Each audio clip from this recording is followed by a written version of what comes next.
Hello दोस्तों, तो मेरी कहानी है माँ जी मुझे पीरियड्स आती ही नहीं। बीटेक, एमटेक और एमबीए की डिग्री धारी कनिका की शादी प्रांजल के साथ तय हो गई। प्रांजल कनिका के साथ उसकी कंपनी में ही काम करता था। कनिका उससे एक पोस्ट सीनियर थी और उसकी तनख्वाह भी प्रांजल से ज़्यादा थी। लेकिन जब प्रांजल ने उसे प्रपोज किया तो वह मना नहीं कर पाई। दिखने में धीर गंभीर हैंडसम सा प्रांजल उसे बहुत अच्छा लगता था। धीरे धीरे दोनों में प्यार हो गया और अंततः दोनों ने शादी कर ली। असली बखेड़ा खड़ा हुआ शादी के बाद। प्रांजल के घर में केवल उसकी माँ और पिता रहते थे। एक बहन भी थी, लेकिन उसकी शादी हो चुकी थी। शादी के पहले दिन ही प्रांजल की माँ ने कनिका को समझाना शुरू कर दिया। देखो बेटा, जब भी तुम्हारी पीरियड्स आएगी तुम मुझे बता देना। हमारे यहाँ पीरियड्स में औरतों का चेहरा नहीं देखा जाता। जितने भी दिन तुम्हें पीरियड्स रहेगी कमरे में अलग बिस्तर पर सोना होगा। वहीं पर तुम्हें तुम्हारा खाना दे दिया जाएगा। कनिका द्वारा इसका कारण पूछने पर उसकी सास ने समझाया, पीरियड्स में औरतें अशुद्ध हो जाती है, इसलिए उनकी छाया भी लगने से पुरुष को पाप पड़ता है। इसी कारण तुम्हें अलग कमरा दे दिया जाएगा जहां तुम आराम से रहना। तुम्हें कोई तकलीफ नहीं होगी, बस तुम्हें पूरे समय उसी कमरे में बैठे रहना होगा। कनिका ने जब यह तुगलकी फरमान सुना तो उसके पैरों तले जमीन खिसक गई।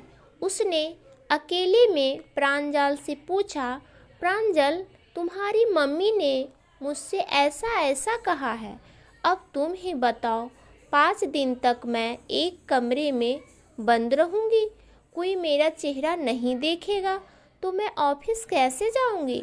प्रांजल ने सीधा सीधा पल्ला झाड़ लिया।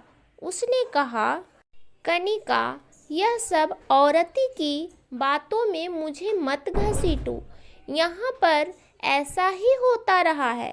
दीदी थी तो वह भी महीने में कुछ दिनों तक कमरे में बंद रहती थी, लेकिन तुम्हारा जैसा मन करता है तुम वैसे मैनेज करना। मैं तुम्हारे और मम्मी के बीच में कुछ नहीं बोल सकता। खैर, शादी के 4 दिन बाद ही वे लोग 10 दिन के लिए हनीमून चले गए। लौट के आने पर हफ्ते भर बाद कनिका और प्रांजल ने वापस ऑफिस ज्वाइन कर लिया। शादी के बाद 2 महीने बीत चुके थे, लेकिन कनिका ने एक बार भी अपनी सास को नहीं बताया कि उसे पीरियड्स आई। अब कनिका की सास ने उसे बुलाया और पूछा कि क्यों बहू, 2 महीने बीत गए, तुमने बताया नहीं कि तुम्हें पीरियड्स कब आई? तुमसे कहा था ना कि मुझे बता देना जिससे तुम्हारा कमरा अलग कर दूं। कनिका ने धीरे से मुस्कुराते हुए जवाब दिया, ऐसा है ना माँ जी, मुझे पीरियड्स आती ही नहीं। कनिका की सास को काटो तो खून नहीं। बोली, हे भगवान, क्या कह रही हो, तुम्हें पीरियड्स नहीं आती? वह इसके बाद गला फाड़ फाड़ के चिल्लाने लगी, अरे प्रांजल, देख तेरे साथ कैसा धोखा हो गया। बांझ औरत तेरे गले बांध दी गई। प्रांजल शोर सुनकर वहां पहुंचा और पूछा, क्या हो गया माँ, क्यों चिल्ला रही हो? तब उसकी माँ ने बताया कि तेरी बीवी को तो पीरियड्स ही नहीं आती। इतनी बड़ी बात तुम्हें पता नहीं थी? ऐसी लड़की से शादी कर ले। प्रांजल ने प्रश्नवाचक दृष्टि से कनिका की ओर देखा। कनिका ने अपनी सास से पूछा, क्या हुआ माँ जी, पीरियड्स तो गंदी चीज़ होती है ना, उसके होने से औरत अशुद्ध हो जाती है, तो यह तो अच्छी बात है ना कि मुझे पीरियड्स नहीं होती। मैं एकदम शुद्ध हूँ। मुझसे ज़्यादा शुद्ध लड़की आपको कहाँ मिलेगी। तब कनिका की सास बोली, अरे लड़की, पीरियड्स ना होने से औरत बच्चे नहीं पैदा कर सकती। तभी मैं कहूँ, अपने से छोटी पोस्ट वाले लड़के से तूने शादी कैसे कर ली। फिर कनिका ने अपनी सास को समझाया, देखो माँ, बच्चे पैदा करना अच्छी बात है या बुरी बात।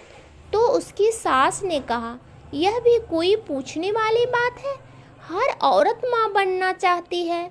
तो फिर कनिका ने पूछा, अगर पीरियड्स बच्चे पैदा करने में मदद करती है तो उसके होने से औरत अशुद्ध कैसे हो गई। आगे कनिका ने कहा, अपनी सास को समझाते हुए कहा, माँ, मुझे भी पीरियड्स आती है, लेकिन मैं इस बात को नहीं मानती कि इससे मैं अशुद्ध हो जाती हूँ।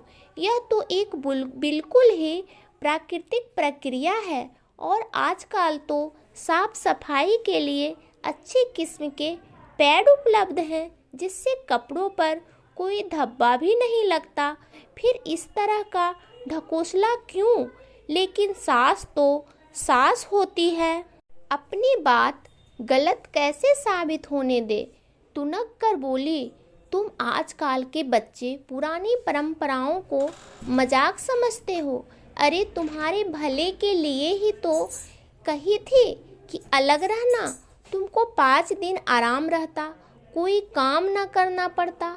हमारे पुरखों ने नियम बनाए हैं तो कुछ सोच समझकर ही तो बनाए हैं। कनिका ने उत्तर दिया, माँ, सोने के पिंजरे में रखकर चिड़िया को बासमती चावल का दाना डालोगी तो भी वह खुश नहीं रहेगी। पीरियड में मुझे भी दर्द होता है, जब ज़रूरत होती है तो आराम कर लेती हूँ, लेकिन यह कहाँ की बात है कि मुझे ज़बरदस्ती एक कमरे में बंद कर दिया जाए और कहा जाए कि आराम करना ही है। अगर मुझे ज़रूरत लगेगी तो मैं खुद कहूँगी कि मुझसे काम नहीं हो रहा है, मुझे आराम करने दीजिए। बस रीति रिवाजों के नाम पर उलझुल कानून मुझ पर ना ला दिए। अब कनिका की सास ने अपना आखिरी पैतरा चला और प्रांजल की ओर आंखों में आंसू भर के बोली, देख ले बेटा, यह कल की छोकरी मेरे साथ कैसे कैसे मजाक कर रही है। क्या इसीलिए मैंने तेरे प्रेम विवाह पर स्वीकृति दी थी। प्रांजल के कुछ बोलने से पहले ही कनिका ने कहा, माँ जी, प्रांजल कुछ नहीं बोलेंगे, क्योंकि वह कह चुके हैं कि वह औरतों के पचड़े में नहीं फंसने वाले। क्यों प्रांजल, मैं सही कह रही हूँ ना। और ऐसा कहकर कनिका अपने कमरे की ओर चली गई। अभी उसे बहुत सारे असाइनमेंट पूरे करने थे। तो दोस्तों, मेरी कहानी कैसी लगी मुझे कमेंट करके ज़रूर बताएं। धन्यवाद दोस्तों।